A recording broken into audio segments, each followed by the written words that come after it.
What would happen if the very man who once led Burkina Faso had been secretly plotting to overthrow the one true leader fighting for its future? After many coup attempts, experts are thinking, could it be that Paul-Henri Sandaogo Damiba, ousted and humiliated, has returned with a vengeance to sabotage the country from the shadows? But is he back for really just another coup attempt, or is something much darker unfolding? Something that could shake the very foundations of Africa's future? Let's find out.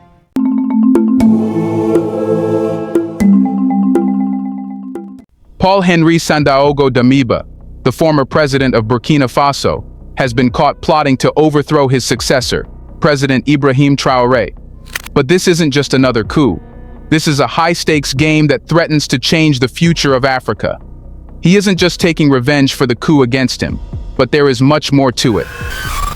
But in less than a year, he was himself overthrown in another coup, which was led by the current military chief, Ibrahim Traoré. Now, Traoré said that he ousted Damiba due to his inability to deal with a worsening armed insurgency in the country. After taking charge, Traoré dissolved the transitional government and suspended the constitution. Damiba's return isn't just an attempt at redemption. It's a calculated move supported by hidden forces who fear the rise of African sovereignty. But is it possible that he is just a puppet? It's easy to think of Paul-Henri Damiba as the villain in this story, the man who couldn't let go of power. But what if Damiba isn't the real mastermind at all? What if he's merely a pawn being used by far more powerful players? The truth is, Damiba's actions seem almost too predictable, too transparent. The question we should be asking is not why Damiba tried to take down Traoré again, but who is truly behind this plot. To understand the complexities of this situation, we need to analyze the geopolitical landscape of Africa. For years, Western nations have viewed Africa as a chessboard, using leaders as pieces to advance their interests. This manipulation has led to a series of puppet governments that often prioritize foreign needs over local ones. Damiba's coup attempts are emblematic of this long-standing trend, as he seems to have relied on promises of support from foreign powers, specifically those looking to maintain their grip on Burkina Faso's resources and influence. The timing of Damiba's alleged plot raises eyebrows. As Traoré gains traction among the people and shows signs of independence, Damiba suddenly resurfaces with a plan that reeks of foreign influence. The military structures within Burkina Faso have long been infested with those loyal to Damiba, who benefited from the old regime's corruption and were more than willing to sabotage Traoré's efforts. Could it be that these insiders are in cahoots with foreign powers seeking to disrupt Traoré's governance? Analyzing the funding behind Damiba's actions reveals even more disturbing truths. Reports suggest that there are vested interests in Western nations that have long sought to control the mineral wealth of Burkina Faso, particularly gold. If Damiba manages to stage a coup successfully, it would not only restore him to power, but would also allow Western powers to re-establish their influence in a region increasingly leaning towards self-determination. But why now? Traoré has faced coup attempts in the past as well. He has reportedly survived multiple assassination attempts, and his rival, Damiba, has been linked to those attacks. Why is there a sudden urgency for Damiba to act? The answer lies in the broader context of African unity and the increasing calls for sovereignty. The narrative of African nations rising against foreign interference is not just a buzzword, it's a genuine movement. The successful defiance against colonial history has empowered leaders like Traoré, who symbolize a shift in power dynamics. Damiba, then, becomes a tool used by those who fear this change. But the real question now isn't just who is backing Damiba, it's why. Why does Traoré represent such a threat to these hidden forces? Here's a reminder to please like and share the video and subscribe to our channel to watch more videos on Black culture, history, civilization, and identity. Let's continue now. Captain Ibrahim Traoré isn't just another coup leader looking to grab power for himself. He's the embodiment of everything that terrifies Western powers. An African leader who isn't looking for validation, permission, or support from the usual suspects. Traoré has stood tall against both internal threats and external pressures, rallying his people behind a vision of a sovereign Burkina Faso that controls its own destiny. When Traoré took power, He didn't just step into a position of authority, he stepped into a historical moment. He is a symbol of a new generation of African leadership that rejects the tired narratives of dependency and victimhood. His rise disrupted the cycle of external manipulation and internal incompetence that has plagued African nations for too long. For years, Western powers have enjoyed meddling in African politics, often installing or supporting leaders who would keep their interests at heart. But Traoré's rise disrupts all of that. He isn't interested in continuing the tradition of foreign dependency. Instead, he's charting a new course for his nation, one that prioritizes the people over the interests of foreign investors and power brokers. This is why the West fears him. If Traoré succeeds, it sets a dangerous precedent for Africa, one where nations no longer need the financial and political crutches provided by outside forces. His revolution is about more than just political power. It's about reclaiming African autonomy, something that the West has always sought to prevent. Moreover, Traoré's focus on military reforms and national unity contrasts sharply with the chaos often portrayed by Western media. He understands that a united front is crucial to combating both internal insurgencies and external interference.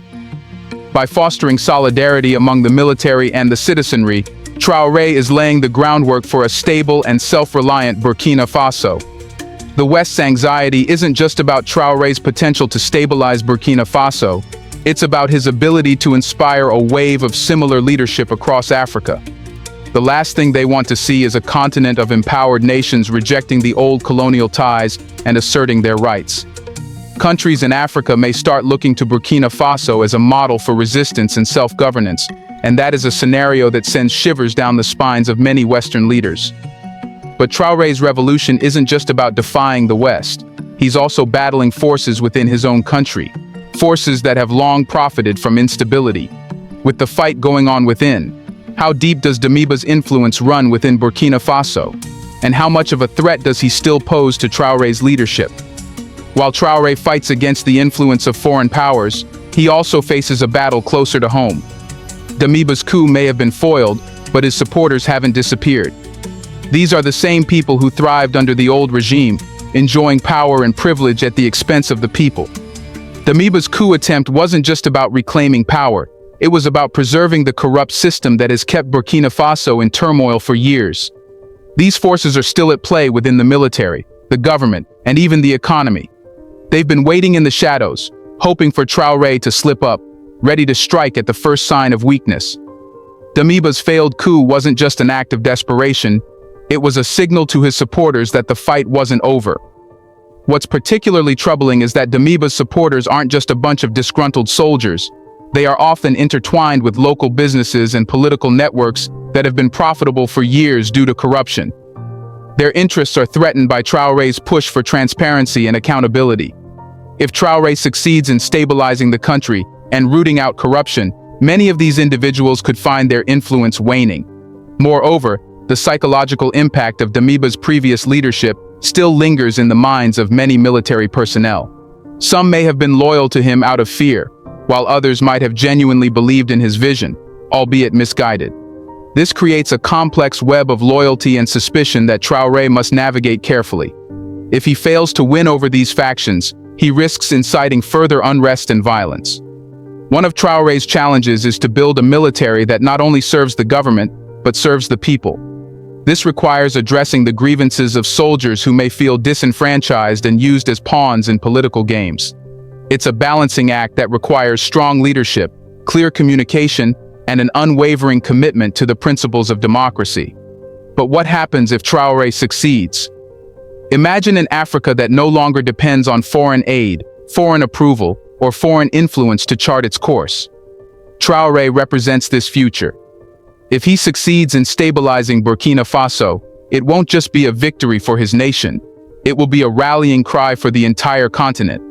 His leadership could inspire other African nations to follow suit, reject the paternalistic interventions of foreign powers, and reclaim their sovereignty.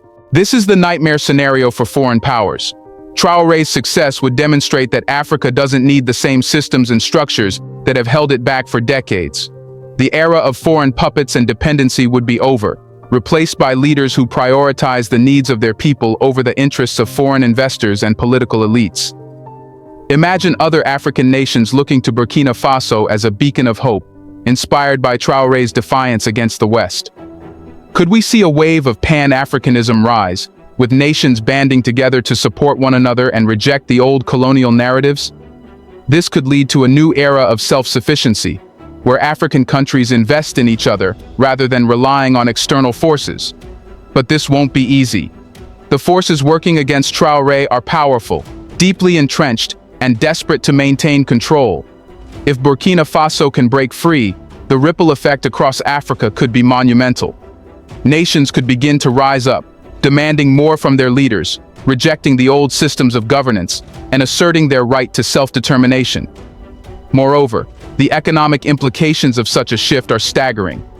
Africa is rich in resources, yet it often suffers from a lack of infrastructure and investment that aligns with local needs.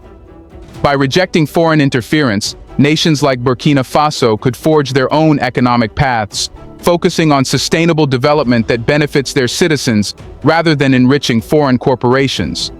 But for this vision to become a reality, Traoré must first win the battles in front of him. The path ahead for Traoré is fraught with challenges. He's fighting enemies on all sides, jihadist groups that threaten the country's security, political rivals within his own government, and foreign powers who would love to see him fail. But if there's one thing Traoré has proven, it's that he won't back down easily. To succeed, Traoré will need more than just military strength. He'll need the continued support of his people, who see him as the leader they've been waiting for. He'll need to navigate the treacherous waters of international politics, resisting pressure from foreign powers who want to see Burkina Faso remain dependent. And he'll need to rebuild trust within his own military, rooting out the corruption that has plagued it for years. Building public support is crucial, and Traoré must engage with citizens across the political spectrum. Listening to grievances, promoting transparency, and ensuring that the government serves the people will be vital for maintaining the momentum he has gained. If the public believes that Traoré is genuinely working for them, he will have a solid base to rely on. Moreover, Traoré must also address economic challenges. Burkina Faso is rich in resources like gold and cotton, yet many of its citizens live in poverty. Sustainable economic policies that prioritize local investment and create job opportunities will be essential for maintaining stability. If the people see tangible benefits from Traoré's leadership, their loyalty will deepen, making it harder for internal enemies to gain traction. But if Traoré can achieve this, the rewards will be immense. Burkina Faso could emerge as a beacon of hope for Africa, a symbol of what is possible when a nation takes its destiny into its own hands. Traoré's leadership could mark the beginning of a new era, not just for his country but for the entire continent. Let's hope it doesn't come to this, but what if Captain Ibrahim Traoré loses? What if this rising star, this symbol of hope for Burkina Faso, is snuffed out by the same forces that have kept this country in the dark for so long? Well, let us tell you, the consequences would be nothing short of devastating. If Traoré falls, it wouldn't just be the end of his leadership. It would be the collapse of a fragile dream. A dream of a Burkina Faso that could finally break free from the cycle of military coups, insurgent attacks, and political chaos. If Traoré loses, the country doesn't just go back to square one, it goes back to zero, or worse. Let's not sugarcoat it. If Traoré loses, Paul-Henri Sandaogo Damiba might claw his way back into power. But what would that look like? A return to the same old failed policies, the same lackluster attempts to deal with the jihadist insurgency, and the same political infighting while the people suffer. Damiba would likely plunge Burkina Faso back into the darkness of incompetence and corruption, putting the country on a downward spiral that it may not recover from for years, maybe even decades. But what's even more terrifying is the possibility that it wouldn't be Damiba at all. Burkina Faso could fall into the hands of someone worse, someone with no vision for the future, no respect for the people, and no interest in peace. If Traoré falls, the vacuum of power could be filled by any number of dangerous opportunists, military officers looking to carve out their own little fiefdoms, or worse, jihadist elements infiltrating the very core of the government. This is the reality of Burkina Faso's fragile political landscape. If the country loses Traoré, it may not just lose a leader, it may lose its future. Let's talk about the real nightmare scenario here. If Traoré loses, the insurgents win. It's that simple. Traoré has been the one leader willing to take the fight to the extremists who have harmed Burkina Faso for years, killing thousands and displacing millions. If he's removed from power, who steps in to fill that void? Who will take up the fight against insurgent groups when the government is busy squabbling over who gets to be in charge? The truth is, if Traoré falls, the insurgents will celebrate. They'll see it as a green light to step up their attacks, to push deeper into the heart of the country, and to sow even more chaos. Traoré's loss would be their gain, and Burkina Faso would be left defenseless against a growing tide of extremism that threatens to swallow the nation whole. Let's not forget the people of Burkina Faso. They've been through enough. Coup after coup, attack after attack, leader after leader who promises change but delivers nothing. With Traoré, there was finally a glimmer of hope, a sense that maybe this time, things could be different. Maybe this time, Burkina Faso could break the cycle. But if Traoré loses, that hope dies. The people are left with nothing but the same broken promises, the same political games, the same endless violence. And that, perhaps, is the most tragic outcome of all. The people of Burkina Faso deserve better, but if Traoré falls, they may never get it. So, what if Traoré loses? The answer is simple: chaos, despair, and a nation that once had a fighting chance slipping back into the abyss. It's a future where the insurgents win, where the people lose, and where Burkina Faso becomes yet another African nation destroyed by greed, incompetence, and violence. Let's hope it doesn't come to that. Let's hope that Traoré's leadership holds, that the people stand by him, and that Burkina Faso continues its fight for a better future. Because if Traoré loses, it's not just him who loses. It's all of us who believe in the possibility of an Africa that can rise above its challenges, an Africa that can lead itself into a brighter, stronger future. If Traoré loses, the road ahead will be dark, but we're not there yet. There's still hope.